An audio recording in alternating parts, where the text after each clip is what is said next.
안녕하세요.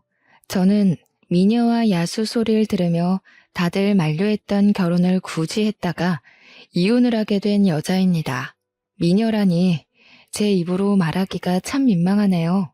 이야기를 하자면 별 수 없이 제 외모를 남들이 칭찬해주는 대로 표현하게 될 텐데 듣기 불편하시더라도 양해 부탁드려요.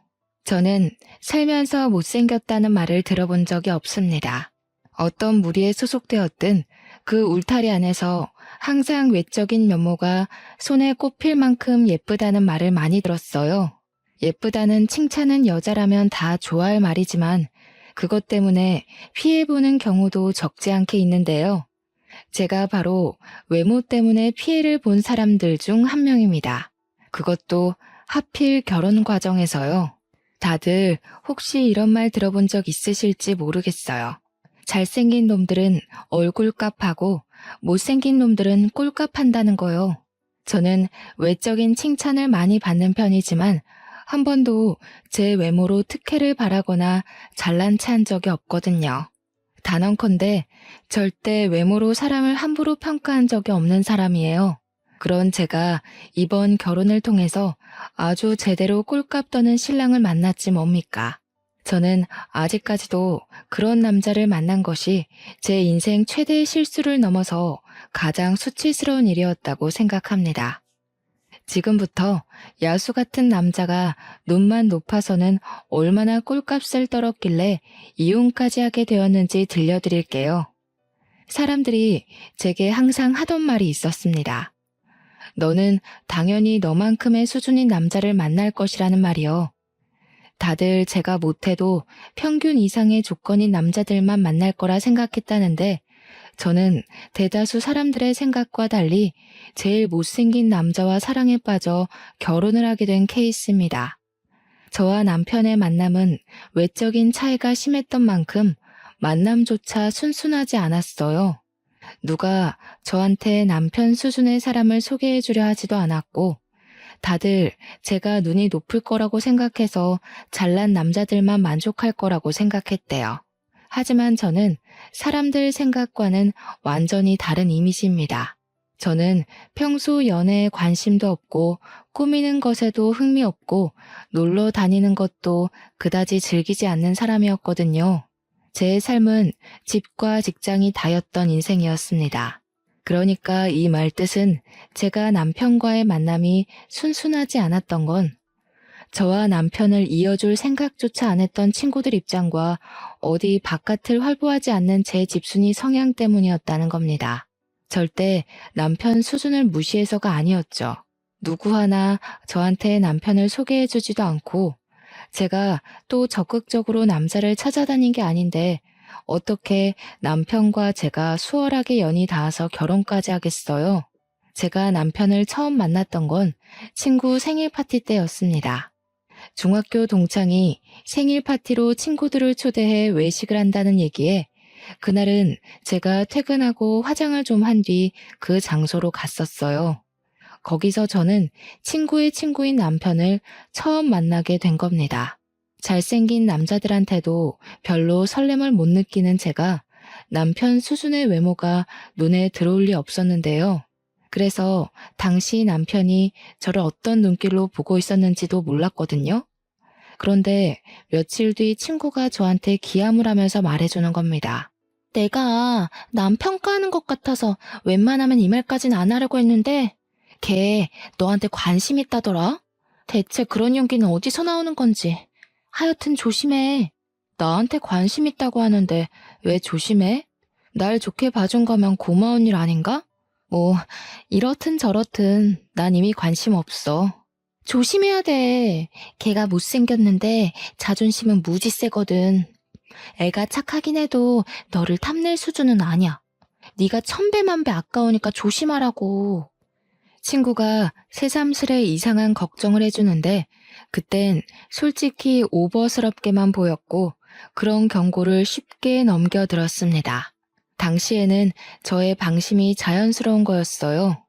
남편이 저를 찾아올 리도 없었고 솔직히 따지자면 일면식도 없는 거나 마찬가지인데 뭘 그렇게까지 주의를 주나 싶기만 했죠. 그런데 놀랍게도 제 생각은 단 2주 만에 뒤엎어졌는데요.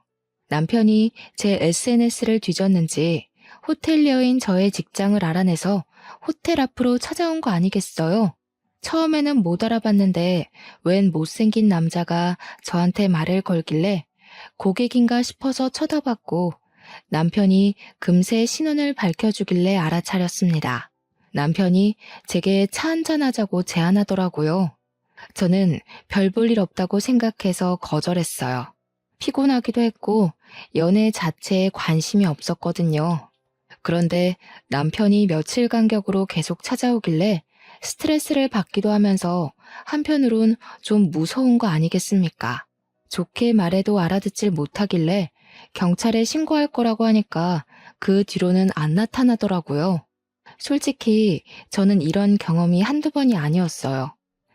특히 고등학교 때 야간 자율학습 마치고 밤늦게 귀가를 할 때면 이런 일들이 빈번하게 일어나곤 했습니다. 그래서 남편을 거절하는 것에 대해 그리 미안한 마음도 없었어요. 저의 이런 태도는 거만이라기보단 제가 이젠 남자들의 새카만 속내를 알만한 나이이기 때문입니다. 그런데도 제가 남편과 결혼을 하게 된 건 남편한테서 계속 오는 편지 때문이었어요.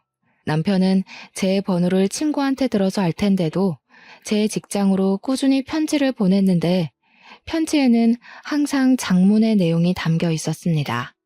처음에는 보지도 않고 버리다가 한날 제가 인생에 대한 회의감으로 무기력한 시기가 있었습니다. 다들 한 번씩 오는 인생 슬럼프 있지 않습니까? 저도 그런 상태였어요.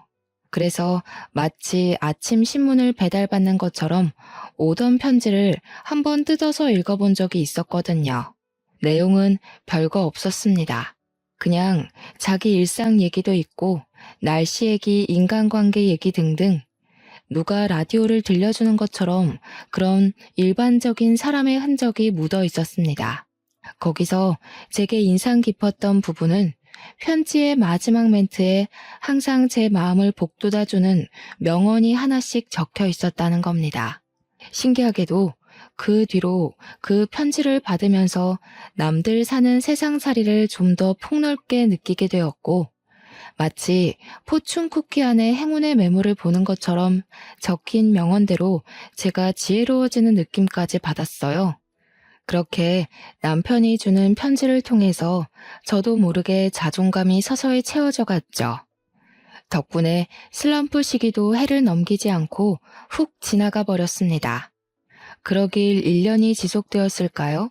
이젠 남편의 편지가 기다려지고 남편이 뭘 하고 지내는지가 궁금하더라고요. 처음으로 남편을 제대로 마주보고 앉아 대화를 나눠보고 싶다는 생각이 들었습니다. 그래서 제가 그 많은 편지를 받았음에도 불구하고 딱 한 번 답장을 보낸 적이 있었는데요. 제 전화번호와 함께 만나자는 내용을 담아서 보냈고 그렇게 저희는 정식 만남을 갖게 된 거죠. 대화를 해보니 남편은 제가 아는 남자들 중 가장 착하고 성실하고 바보 같은 사람이었습니다. 모태솔로라고 하던데 여전히 남편의 외적인 부분은 제 타입이 아니었지만 그날따라 남편이 다르게 보이더라고요. 제가 사람 내면만 보고 완벽하게 넘어가게 될 줄은 정말 상상도 못했는데 그 길로 저는 결혼 약속까지 하게 됐습니다. 주위에서 저와 남편의 관계를 정말 많이 만류했어요. 제가 아깝다는 소리를 엄청 많이 들었습니다. 당연히 그들은 저처럼 남편의 진정한 내면을 모르니 그렇게 생각할 수도 있겠죠. 그럴 것 같아서 저는 그때마다 사람 외모만 보고 마음대로 판단 짓지 말라고 따끔하게 충고하곤 했습니다. 결혼식에선 보통 신부가 눈물을 많이 보이는데 저의 경우엔 남편이 울었어요. 항상 저를 자기한테 과분한 사람이라 대우해주고 자기가 무슨 복이 있어서 저처럼 아름다운 여자랑 결혼할 기회가 닿았는지 고맙기만 하다고 하더라고요. 제가 그땐 콩깍지가 단단히 쓰였었나 봐요. 그렇게 우는 남편이 귀여워 보였습니다. 결혼해서도 남편은 제가 친정에서도 받아보지 못했던 대접을 매일같이 해주며 공주로 대해줬습니다. 남편의 마음은 고맙지만 한편으로는 남편이 자처해서 집사 노릇을 하는 게 불편해서 제가 서로 맞춰가자고 말린 적도 있었어요. 그럼에도 남편은 자기가 좋아서 하는 거라며 제게 헌신하는 걸 끝까지 고집부리더군요. 차라리 그 정도까지 제게 노력하지 않았다면 제가 남편에게 좀 덜한 배신을 느꼈을지도 몰라요. 제 인생은 가장 행복한 기점을 딱 찍고서 그대로 수직하강하였습니다. 행복할 줄 알았던 제 결혼 생활에 금이 가기 시작한 건 남편의 잦은 술자리로 인해서 제 몸매에 변화가 오면서부터였어요. 신혼일 때 남편은 저를 여기저기 자랑을 하고 싶어 했는데요. 그 때문에 술자리를 정말 많이 돌았습니다. 그러면서 남편처럼 똑같이 모태솔로의 못생긴 친구들한테 저를 보여주며 마치 그 무리를 군림하게 된 왕처럼 행동을 했어요. 매번 착하고 순한 남편만 보다가 친구들 앞에서 기세등등한 남편의 모습을 보니 그건 제게 좀 낯설었습니다. 그래도 오죽 내가 좋아서 나를 자랑하고 싶을까 싶어 저는 남편이 같이 친구 만나러 가자고 조르는 술자리마다 함께 참석하여 남편 친구들과 잘 어울려 놀았어요. 평소 술은 입에도 안 달고 살던 제가 단기간에 술자리와 야식자리가 많아지니까 당연히 급속도로 살이 찔 수밖에 없더군요. 몸매를 관리해야 되는 직업이기도 하고 먹는 것에 욕심 없어 몰랐는데 살은 한번 찌는 게 보이기 시작하면 무서운 속도로 불어난다는 걸 알았습니다. 직장 유니폼도 작아져서 2사이즈 큰 걸로 다시 주문하는 지경까지 되고 말았죠. 내 몸 내가 찌는 거 누구보다 제가 잘 알거든요. 굳이 지적해주지 않아도 알고 있고 더 불어나기 전에 관리해야 한다는 것 정도도 인지하고 있단 말이죠. 그런데 제가 황당했던 건 눈에 띄게 살이 찌자 남편이 변하기 시작했다는 겁니다. 어느 날 남편이 반바지를 입고 지나다니는 저를 보고는 뭐라고 한 줄 아십니까? 여보, 다리가 좀 튼 것 같은데? 허벅지 사이 붙는 것 좀 봐. 그러다 한순간에 뚱뚱이들 계열 타겠어. 이리 와봐. 남편은 제가 제 자신을 관리하는 것보다 더 저의 외적인 것에 간섭을 많이 했습니다. 제가 원래도 꾸미는 걸 안 좋아한다고 했잖아요. 그래서 신혼집에서도 항상 그랬던 것처럼 내추럴하게 다녔었는데요. 제가 살찌기 전에는 남편이 그마저도 예쁘다고 해주더니 살이 찌자 그때마다 제게 지적만 하는 거 아니겠습니까? 저더러 부부라고 너무 풀어지지 말자고 조언인 척 경고를 하더라니까요.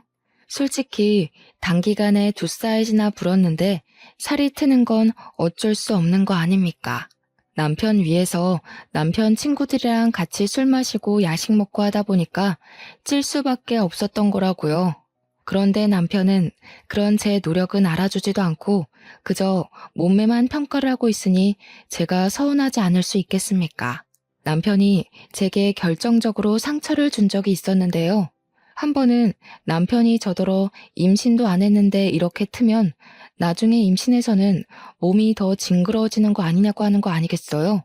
말하는 게 좀 선 넘는 것 같은데 그만하지. 그런 말 들으면 어머님도 서운하시겠네. 임신을 하면 트는 게 당연한 거야. 그걸 징그럽다고 하면 당신은 당신이 태어난 걸 탓해야 되고 낳아준 엄마를 진작에 돌아섰어야지. 아니, 내 말은 관리하려면 할 수 있는 건데 네가 예전에 비해 나태해지니까 이런 결과를 만들어낸 게 아니냐는 거지. 뭘 또 우리 엄마 얘기까지 끌고 와. 남편은 제가 2사이즈 늘어나고부턴 저를 술자리로 부르지도 않았습니다. 너무 속보이지 않나요? 남편이 밖에 나가서 놀기 좋아하는 사람이라는 것도 결혼하고 나서 알았어요. 결혼식 올리기 전까지만 해도 항상 제 옆에만 꼭 붙어있던 사람이라서 그렇게 바깥을 나돌아다니는 사람이라는 것도 전혀 알 턱이 없었죠. 저도 살찐 거 너무 잘 알기 때문에 제 몸매에 변화가 일어난 걸 속상하다 생각하고 있었지만 그렇다고 남편의 지적이 달가운 건 아니었습니다. 오히려 기분만 더 상해서 서운함이 커져갔고 반감까지도 들었어요. 그래서 남편과 투닥거리는 날이 훨씬 늘어갔죠. 입으로 나불거리는 지적도 신경 쓰이는데 저를 완전히 열받게 하는 남편의 행동은 또 따로 있었습니다. 제가 남편의 지적에 불만을 표했기 때문인지 남편은 이제 입이 아닌 손으로 저를 통제하기 시작했는데요. 제가 입에 뭘 놓고만 있어도 냅다 뺏어버리기 시작하더라고요. 남편의 그런 간섭은 제가 시댁에 가서 시모랑 같이 요리하다가 간 본다고 입에 넣는 것도 포함이었습니다. 남편은 계속 제가 입에다 뭘 넣나 안 넣나 지켜보고 있었나 봐요. 남편이 제 입으로 들어갈 뻔한 시식을 확 뺏어버리자 제 손에 들려있던 그릇마저 손을 벗어나게 되었는데 플라스틱이라 다행히 그릇에는 문제가 없었지만 시모 바지가 반찬을 뒤집어 썼지 뭡니까. 어머, 괜찮으세요 어머님? 바지에 간장 다 배어서 어떡해요. 제가 치울 테니까 얼른 갈아입고 오세요. 여보, 갑자기 달려들어서 뭐 하는 짓이야. 어머님께서 피해보셨잖아. 간 보는 게 살찌는데 제일 위험한 지름길이야. 찔끔찔끔 먹고 나중에 자리에 앉아서까지 먹을 거잖아.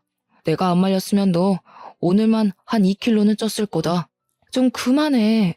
우리 사이에서의 일을 왜 어머님 앞에서까지 말씀드려. 당신 뭔 소리 하는지 알아들었으니까 그만 나가. 지금 어머님도 보고 계신데 민망하게. 엄마도 알아야지. 엄마가 보기에도 와이프 살 많이 쪘지? 엄마도 예쁜 며느리가 좋지 않아? 얘가 원래 마르고 예뻤잖아. 내가 너무 잘해줬는지 갑자기 이렇게 풀어졌다니까. 나중엔 생판 남이랑 사는 기분 들 것 같아. 당신이 매일 술자리 불러내서 그런 거 아니야. 당신 생각해서 나도 맞춰주려고 노력한 건데 그것 때문에 살찔 수밖에 없었던 걸 어쩌라고. 내 몸 내가 알아서 관리하겠다는데 왜 자꾸 간섭이야? 핑계대지 마. 나 때문에 살쪘다고? 그럼 나는 왜 처음이랑 지금이 똑같은데? 당신보다 술자리 많은 건 나야. 허구한 날 술 마셔도 결혼할 때랑 몸무게가 같다고. 근데 당신은 봐. 몇 달 전만 해도 나보다 체구 작았는데 지금은 나만 해줬잖아. 남편의 개소리 때문에 기가 차서 할 말을 잃고 있었는데 남편은 그 이후 더 짓거리지 못했습니다. 옆에서 저희를 지켜보고 있던 시모한테 뒤통수를 제대로 얻어맞았기 때문이었죠. 못생긴 놈이 바라는 것도 많다. 새아기 아니었으면 누가 너처럼 생긴 놈을 받아줬겠니? 새아기가 뚱뚱해져서 굴러다니더라도 너보다는 데려갈 놈 많을 거다. 가서 내 바지값이나 가져와라 이놈아. 시모가 간장 양념이 다 묻은 바지를 남편 쪽으로 털면서 남편을 주방으로 쫓아냈습니다. 상견례 때부터 알았던 사실인데 시모 성격이 참 털털하더라고요. 목소리도 좀 허스키한 편이라서 솔직히 초반에는 살짝 겁도 먹었었어요. 시모 성격이 얼마나 세면 시부도 시모 옆에선 아무 말도 못하더군요. 살다 보니 알게 된 건데 시댁의 실세는 시모였더라고요. 시모가 학창시절 때도 꽤 문제 일으키는 왈가닥이었다고 하길래 시집살이 제대로 하게 생겼네 라고 생각했었습니다. 그런데 각오하고 시작한 결혼 생활은 오히려 시모 덕분에 편했어요.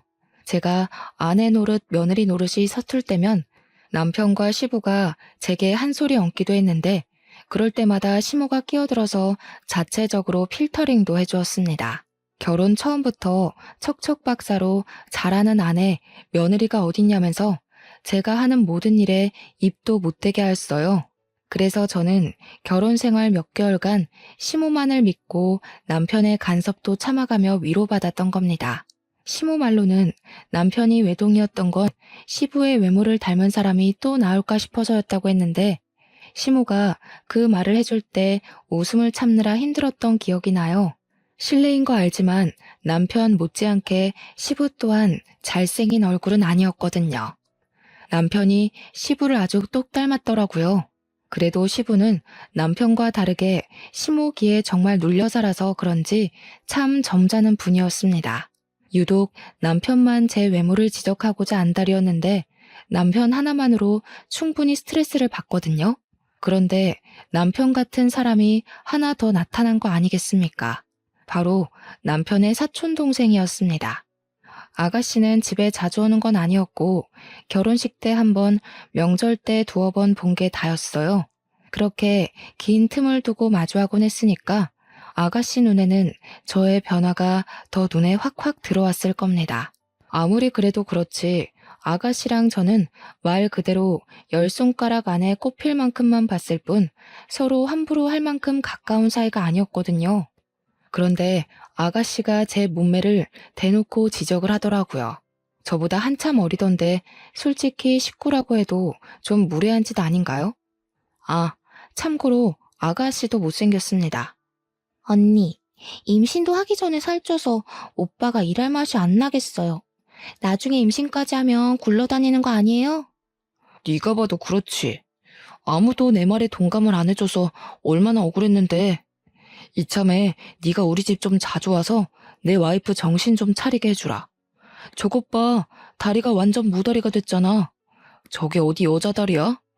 어머, 그러네. 언니, 아무리 그래도 얼굴 믿고 너무 관리 안 하는 거 아니에요? 솔직히 언니는 관리 안 할 정도로 막 예쁜 건 아니거든요.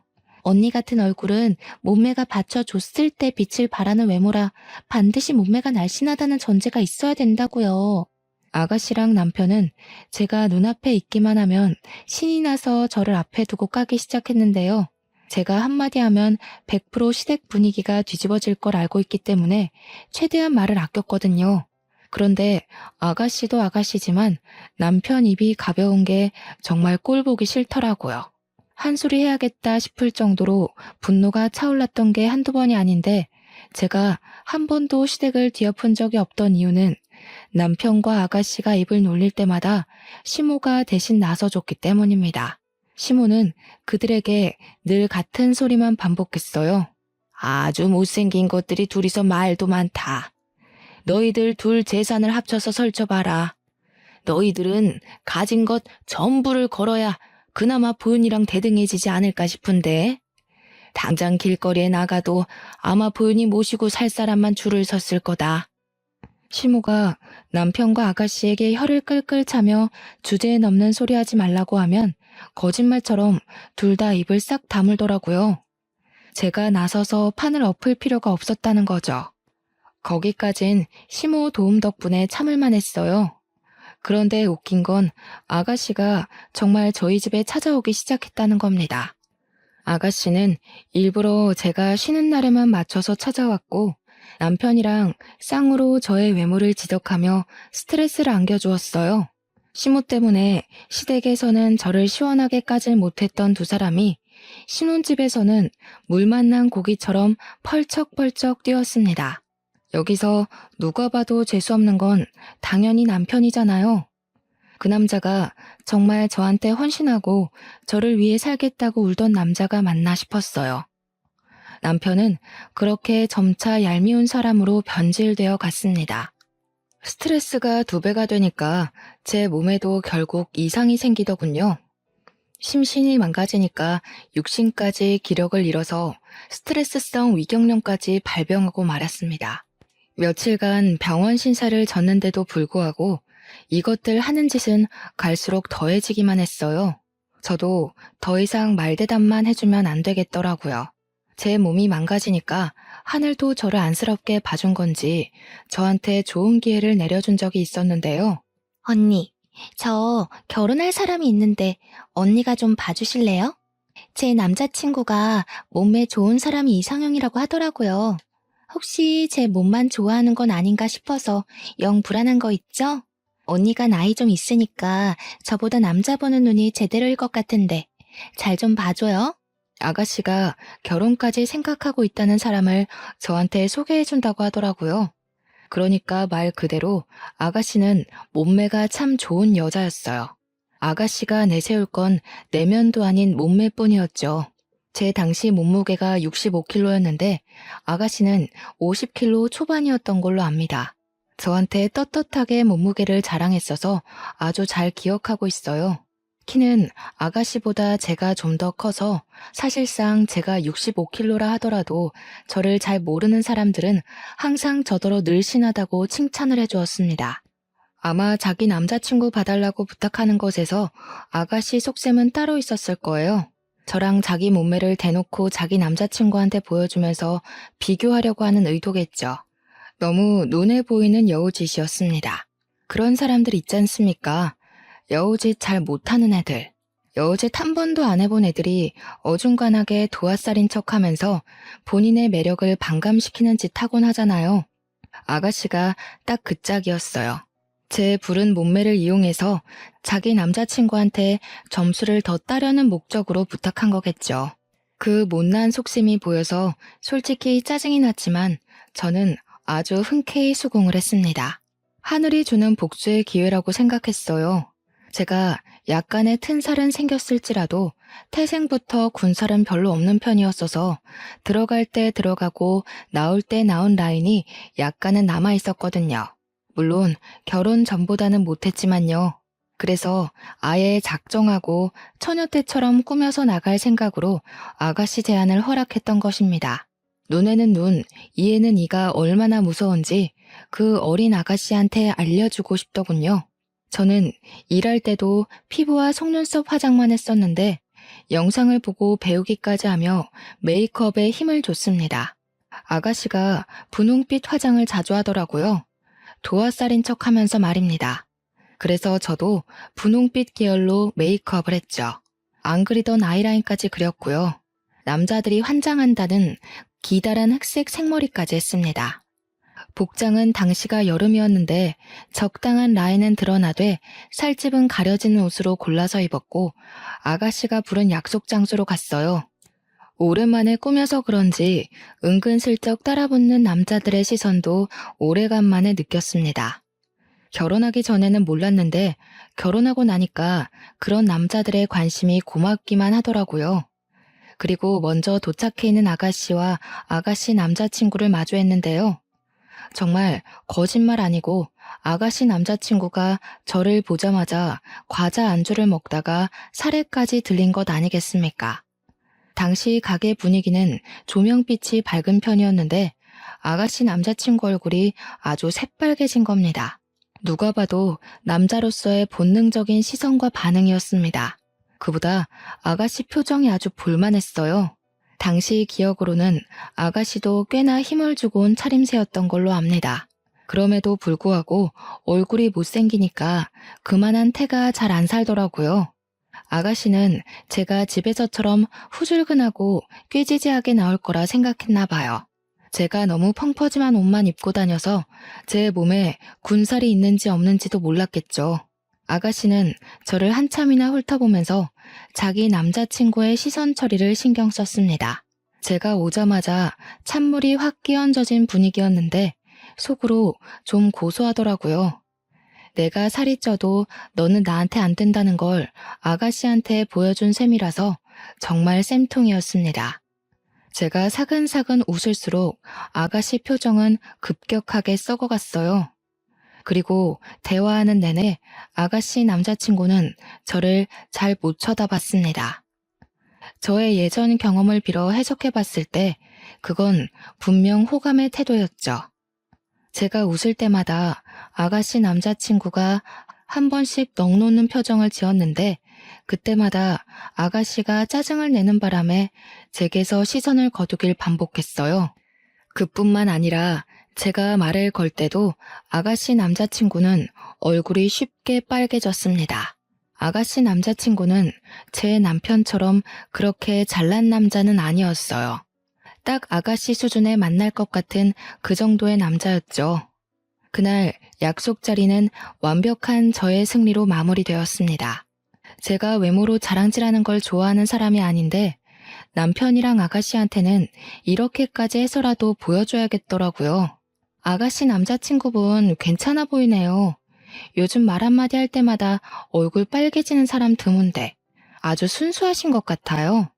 오히려 아가씨께서 복받은 거일 수도 있어요. 결혼 긍정적으로 생각해 보세요. 언니, 일부러 이러고 나왔죠? 저랑 남자친구 사이 방해하려고 갑자기 안 하던 화장을 왜 하는데요? 내 남자친구랑 소개팅하는 것도 아니고 언니가 왜 이렇게까지 치장하고 나와서 우리 사이 방해하는 거냐고요. 방해요? 저는 아가씨 남자친구니까 단정하게 예의를 갖췄을 뿐이에요. 제가 이렇게 나왔다고 둘 사이가 방해되는 거면 그 남자친구분이 아가씨 별로 안 좋아하는 거겠죠. 아니면 겉모습에 쉽게 현혹되는 사람이거나 아가씨는 속에 열불은 나지만 더 따질 건더기가 없어서 획 돌아섰고 남자친구가 대기하고 있는 차로 쌩 가버렸습니다. 데려다 주는 걸 바란 건 아닌데 그래도 아가씨 부탁으로 제가 그 자리에 갔으면 태워줄까요? 한 소리 정도는 들을 수 있는 거 아닙니까?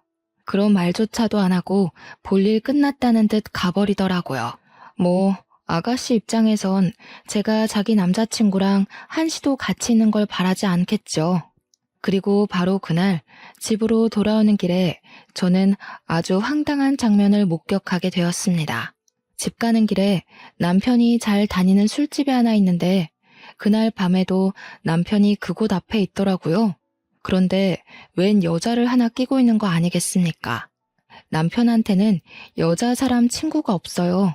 남중 남고 공대를 나왔기 때문도 있고 여자를 어울릴 만한 매력도 없던 사람이었거든요. 남편이 언제 한번 저보고 신혼초 때와 다르게 겉모습이 변해서 스킨십할 생각이 안 든다는 말을 한 적이 있는데요. 그래서 바람이라도 피기로 작정한 건가 싶더라고요. 저는 제가 남의 외모를 깎아내리며 무시하는 면이 있다는 걸 남편 덕분에 깨우쳤습니다. 남편이 여자를 끼고 동네방네 들릴 목소리로 하하거리고 있는데 순간 그 꼴을 하고도 바람 피울 용기가 있네 싶은 거 있죠. 못생긴 놈이 바람나면 진짜 더 화나는 거라고 친구한테 들은 적 있는 말인데 충분히 공감이 되었습니다. 남편 얼굴로도 바람을 피울 수 있구나. 바람에는 조건이 없구나 생각이 들더군요. 저는 남편이 웬 여자 허리를 감고 있는 모습을 카메라로 찍으면서 그곳으로 갔습니다. 제가 오랜만에 빡세게 화장을 했더니 처음엔 남편 친구들이 저를 못 알아보더라고요. 제게 길을 터주면서 가게 문까지 친히 열어주는데 그때 저와 남편의 눈이 정통으로 마주쳤습니다. 남편은 저를 보고 와 하는 눈빛으로 구경하는 것 같다가 뒤늦게 놀라서 사색이 되는데 그 몰골이 얼마나 우스웠는지 몰라요. 그리고 남편 옆에 딱 붙어있던 여자는 역시나 남편 수준에 걸맞은 같은 급의 여자였습니다. 여보? 아니 어떻게 된 거야? 이렇게까지 차려입고 어디 갔다 오는 길인데 그보다 무슨 바람이 들어서 안 하던 치장을 다 했어? 축하해. 새 부인 맞이하게 된 거. 어머님 말대로 혼인신고 늦춘 거 너무 다행이다. 너한테 내가 너무 아깝긴 했어. 그만 이혼하자. 근데 여자분이 너무 본우는 없으시다. 고작 이렇게 생긴 남자 때문에 소송까지 당하게 생겼네요. 혼인신고 안 해도 상간녀 소송은 가능한 거 아시죠? 당시 남편 친구들은 술에 취해 있었는데 친구들이 남편 상간녀 앞에서 대놓고 상간녀와 저를 비교하며 상간녀 외모를 지적하기 시작했습니다. 남편한테 욕까지 하더라고요. 이렇게 예쁜 와이프를 두고 생기다만 여자랑 미친 짓 했다고. 넙죽 엎드려 절을 하고 살아도 모자랄 판에 왜 사서 못생긴 여자로 갈아타냐고 악담을 퍼붓더군요. 분명 방금까지 분위기가 좋았던 걸로 봤는데 순식간에 상황이 뒤바뀌어 버렸어요. 기분 나빠도 제가 나빠야 할 상황에서 오히려 상간녀가 너무 많은 지적을 당하는 바람에 여자로서 자존심이 상당히 깎였죠. 상간녀가 얼굴 벌개져선 남편을 밀치고 돌아가 버리더라고요.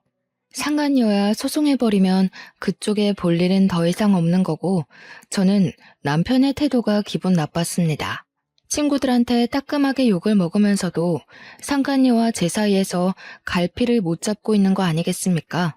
기분 상해서 저도 먼저 집에 돌아와 버렸는데요. 양심은 있는지 남편이 저를 급하게 뒤따라왔더라고요. 저를 붙잡더니 하는 말이 뭔 줄 아시나요? 좀 전에 있었던 불륜 현장을 변명해도 모자랄 판에 글쎄 저더러 살을 뺐냐고 묻는 거 아니겠어요? 이 와중에 그저 외적인 것만 언급하는 남편이 재수없어서 저는 들고 있던 가방으로 남편 머리통을 후려쳤습니다. 남 평가하기 전에 네 주제나 생각해. 평생 여자 못 만날 팔자 구제해줬더니 아주 꼴값을 떨고 자빠졌다. 나 너랑 이혼할 거니까 그런 줄 알아. 여보, 미안해. 나는 당연히 자기 있는 그대로가 좋아. 그런데 예쁜 거에 환장하는 건 남자로서 당연한 거니까 자기더러 계속 살 빼면 좋겠다고 한 거야. 당신 너무 예쁜 사람인 걸 누구보다 내가 잘 아는데 결혼하고 나서는 죽어가는 꽃 같아서 그랬어. 내가 당신 자존감 높여주려고 도와준 거라고. 이러니까 모태솔로지. 넌 상대방 욕하고 단점 공격하면서 자존감을 높여주니? 내가 똑같이 해볼까? 아스팔트에 눌어붙은 껌같이 생겨가지고. 네가 돈을 잘 벌기나 해? 볼 거라곤 헌신짝처럼 애쓰는 순수한 마음밖에 없던 놈이 이젠 그마저도 사라져서 이젠 완전 볼품 없어졌네. 뭐라고? 아스팔트? 뭐? 당신 여태 나랑 살면서 그런 생각하고 있었던 거야? 내가 아무리 당신보다 못났다고 하더라도 사람은 겉모습이 다가 아니거든? 어떻게 그런 말을 할 수가 있어? 먼저 겉모습에 정신 빠져 있던 게 누군데 나보고 죽어가는 꽃 같았다며? 그래, 주제도 모르고 잘도 나불거렸다. 내 주위에서 너랑 같이 사는 나더러 비 좋다고 하더라. 이혼하면 친구들이 나한테 더 능력 좋고 잘생긴 남자 소개해준다고 대기 중이야. 그런데 넌 과연 나보다 잘난 여자를 만날 수 있을까? 그럴 리가 없지. 그런 여자가 너를 왜 만나겠어? 어때? 자존감이 좀 올라가니? 남편은 제 말에 기함을 하다가도 이제 좀 저랑 살았다고 기분 나쁜 감정도 서슴지 않고 드러내더군요. 저한테 몸매 지적하면서 껍데기 변했다고 나무랄 땐 언제고 꼴에 외모 지적받으니까 기분이 상했나 보더라고요. 저보고 외모지상주의였냐고 얼굴값 하는 다른 인간들이랑 결국 똑같은 여자였냐면서 그러대요. 어쩜 자기 발자취는 돌아볼 줄을 모르는지 한심하기 짝이 없지 않습니까? 저는 제가 받았던 상처만큼 그대로 돌려줬을 뿐입니다. 세월로 따지면 당연히 제가 훨씬 손해이긴 하지만요. 남편은 저한테 외모 지적을 받아서 단단히 삐쳤습니다. 그러거나 말거나 이젠 남편이 뭘 하든 어쩌라는 건가 싶더군요. 다음날 연차를 낸 저는 시댁을 먼저 찾아가 이혼을 하겠다는 의사를 밝혔고 시부모에게 남편이 바람피웠던 정황까지 낱낱이 보여줬습니다. 가장 먼저 성화를 표한 건 역시 시모였는데요. 남편이 이혼하겠다는 저를 쫓아와 곁에서 내내 불안해하고 있었거든요. 그런데 제 얘기가 끝나자마자 시모가 당장 들고 일어나 남편의 등짝을 패는 거 아니겠습니까? 남편에겐 해명의 기회조차 주지 않았습니다. 이런 멍청한 놈, 너는 네 복을 네가 들고 찬 거다 이놈아. 네가 어디 가서 보윤이 같은 여자를 만날 수 있겠냐? 아유 속 터져. 보윤이처럼 착하고 예쁜 애가 또 어디 있다고. 내가 이런 것도 자식이라고 미역국을 먹었네. 솔직히 시모가 저를 좀 많이 예뻐해 주셨습니다. 외면이든 내면이든 상관없이 저를 늘 칭찬해 주던 분이셨어요. 그 때문에 저도 시모를 굉장히 잘 따랐고요. 그렇게 시모와 잘 지내던 제가 이제 그만 이 집을 나가겠다고 하니까 시모가 속상하고 마음이 안 좋았나 봅니다. 진심으로 아들을 탓하면서 한숨을 계속 쉬더라고요. 그럼에도 불구하고 제 결정을 존중해준 시모 덕분에 저는 손쉽게 이혼을 할 수 있었어요. 남편과 나란히 도장을 찍고서 저는 상간녀 소송까지 바로 진행을 하였죠. 그런데 상간녀 소송 준비 중에 변호사가 유익한 정보를 하나 주었는데요. 남편이 제게 외모지적으로 스트레스 준 것들에 대해서 증거만 충족된다면 위자료를 더 청구할 수 있다고 하는 거 아니겠어요? 그런 것에도 손해배상 청구가 되는지 몰랐습니다. 역시 내가 아무것도 모를수록 전문가의 도움을 받아야 한다는 게 이렇게 증명되네요. 그래서 저는 남편 지인들의 증언과 시모의 증언, 그리고 제가 스트레스로 위경련에 걸렸던 진단서까지 모조리 끊어서 변호사에게 제출했고 덕분에 위자료를 더 받아낼 수 있었습니다. 남편과는 더 이상 연이 끊겼지만 가끔씩 제게 안부를 묻는 시모의 연락은 받고 있어요. 차마 저한테 무척 잘해준 시모를 외면할 수가 없겠더라고요. 시모는 제게 돌아오라는 말은 안 하지만 그립다는 말은 한 번씩 해주고 계세요. 시모가 제게 보고 싶다고 할 때면 가끔씩 제 이혼으로 인해 시모에게 몹쓸 짓을 한 것처럼 죄책감이 들더군요. 그래서 시모와는 특별한 인연으로 관계를 이어갈까 합니다. 아차차. 그리고 아가씨는 그때 저한테 인사시켜준 그 남자친구랑 헤어졌다고 하더라고요. 제가 그걸 어떻게 알게 됐냐면 아가씨가 만나던 남자가 저한테 개인적으로 연락이 왔었어요. 어떻게 제 번호를 알아냈는지 모르겠는데 아무렴 아가씨가 직접 알려줬을 리는 없으니까 혹시 아가씨 휴대폰을 좀 뒤져본 게 아닌가? 일단 그 정도로만 추측을 하고 있습니다. 어쨌든 그 남자는 저보다 7살이나 어린 남자인데요. 연락한 이유가 굉장히 당황스럽더라고요. 글쎄, 아가씨한테 헤어지자고 통보하고 저한테 대시를 하는 게 아니겠습니까? 제 사정도 모르고 연락을 한 것 같길래 제가 이혼녀라고 말을 해줬거든요. 그런데 아무리 말해도 그 남자는 자기 그런 거 상관없다면서 자기는 외모보다는 내면을 바라본다고 그날 아가씨가 저를 소개해줬을 때 대화해보니 너무 자기 타입이었다고 하는 거 아니겠어요? 듣는데 어쩜 제 못난 전남편과 수법이 똑같던지 고작 2-3시간 만에 제 내면을 보였을 리가 있겠어요? 결국 자기도 내 외모에 반해놓고 내면 타령을 하면서 입에 발린 말을 해대는데 자꾸만 전남편 모습이 겹쳐서 불쾌하더라고요. 제가 말씀드렸죠. 이 남자도 딱 아가씨 수준에 걸맞은 촌스러운 남자라는 건 말입니다. 저한테 내면 타령하면서 매달리는데 한숨밖에 안 나오더군요. 그냥 차단 박으려고 했는데 과거에 저한테 막말하던 아가씨가 떠올랐지 뭡니까. 유일하게 아가씨한테만 별 타격을 못 주고 이혼해버렸는데 마지막 피 한 방울까지 제대로 빨아먹어주고 싶더라고요. 그래서 그 남자애가 연락 온 거 전부 캡처해서 아가씨한테 전송해버렸습니다. 아가씨가 곧바로 전화가 오길래 받지도 않고 끊었더니 제가 받을 때까지 미친 듯이 연락을 해대더라고요. 벼랑간 더 이상은 제 손밖을 벗어난 일이라 생각하고 남자애랑 아가씨 둘이서 잘 해결하길 바랄 뿐으로 손 털어버렸네요.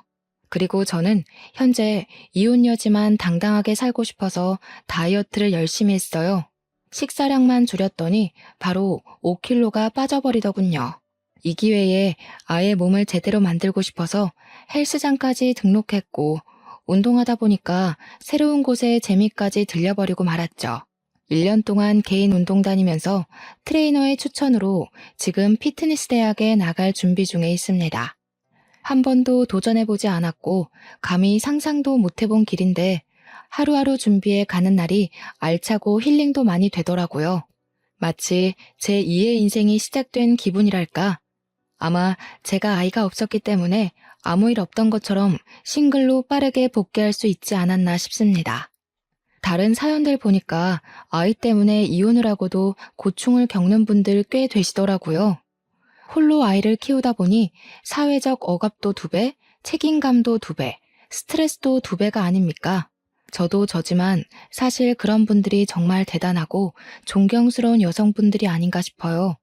어떻게 그런 걸 다 이겨내고 앞으로 전진할 수 있는 건지, 희망을 꿈꿀 수 있는 건지 놀랍기만 하네요. 그런 게 엄마들만이 가질 수 있는 초능력인 걸까요? 그리고 제가 사연을 쓰는 동안 외적인 비하 발언을 많이 할 수밖에 없었는데요. 전 남편의 가벼운 행실을 참기만 할 수가 없어서 저도 모르게 똑같이 행동을 해버렸어요. 그 부분은 반성하고 있고 어디 가서 함부로 남의 겉모습만 보고 판단하지 않도록 저를 끊임없이 돌아보고 있습니다. 제게 피해를 주는 발언에 맞서는 게 아니라면 앞으로도 쭉 외모 평가는 할 생각이 없습니다. 계속 조심할 거고요. 어찌 보면 별일 아닌 걸로 이혼을 했다고 생각할 수도 있겠지만 저는 제 자존감을 지키고 싶었어요. 저를 함부로 대하는 사람과 평생을 함께할 자신이 없어서 그만 이혼이란 길을 선택한 것이니 제 결정에 후회는 하지 않습니다. 가벼운 선택을 했다고 보진 말아주셨으면 좋겠어요. 다들 나를 지키는 방법은 많고도 다양한 거잖아요?